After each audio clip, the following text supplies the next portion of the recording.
what's going on? It's House, bestrevenuewriter.com.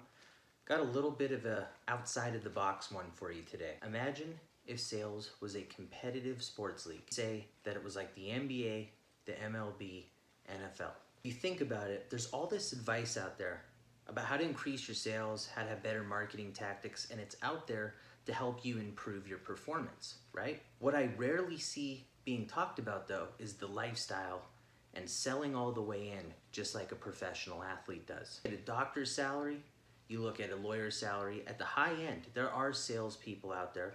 They're few, but there is a group that are earning a very similar pay to them. Aside from the economics about why pro athletes are paid what they are, affecting millions every time that they perform, it's easy to forget that they're also in the top 1% of their field, are elite at whatever it is that they do. Bad performance, they are grilled and held to a certain standard. And if it goes on too long, they're threatened with the possibility of a fresh, hungry rookie waiting to replace them at a moment's notice. Imagine if you were a sales professional, a business professional, and you applied that same strict regimen. You're sleeping right, you're eating right, you're training the right way or practicing them. And yes, I did say practice. Although Allen Iverson was a great player, he wasn't a champion. Practice is important. It's how you develop the right habits. It's how you refine your skill set. You should never be too good to practice. How would a sales or marketing professional practice? Look at it like this.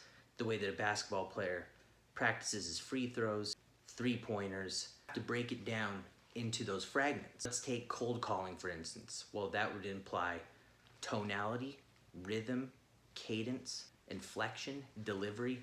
All of those things play into how you will perform while you're cold calling. That will determine your effectiveness. Take an example on how you would practice something like that. Take, for instance, this sentence: I have to go to the store. I have to go to the store. I have to go to the store. I have to go to the store. I have to go to the store. I have to go to the store. I have to go to the store. See how it changes based on a simple detail like, but it makes a big difference. It is to build off that.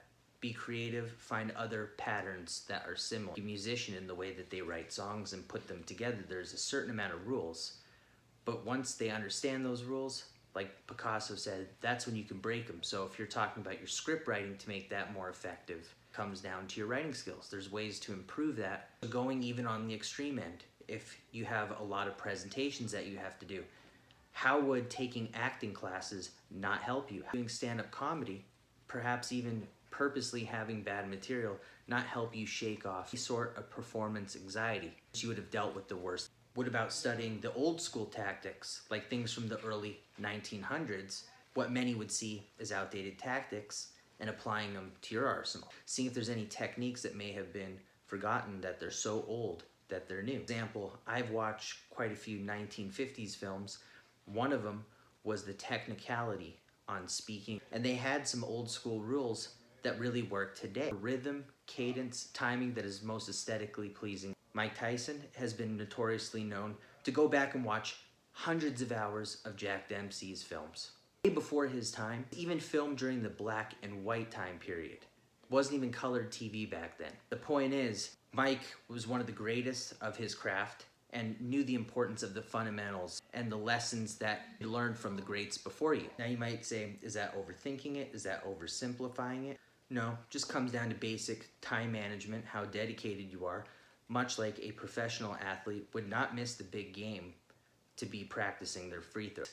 To actively seek out ways to refine your skill outside of the one-dimensional template that has been assigned to you. Nobody said that you have to just read sales books and marketing books, business books, to get better at that skill. In other arts, sciences, that could apply to sales and marketing. The difference between selling all the way in, like a professional athlete or a musician, it's the dedication level, and then someone that's middle of the road or just good. And there's nothing wrong with that. Many people make a good living in sales just being good. This video is about what it would be like if you applied competitive pro athlete mentality to get better at what you do and become a top earner and in your profession.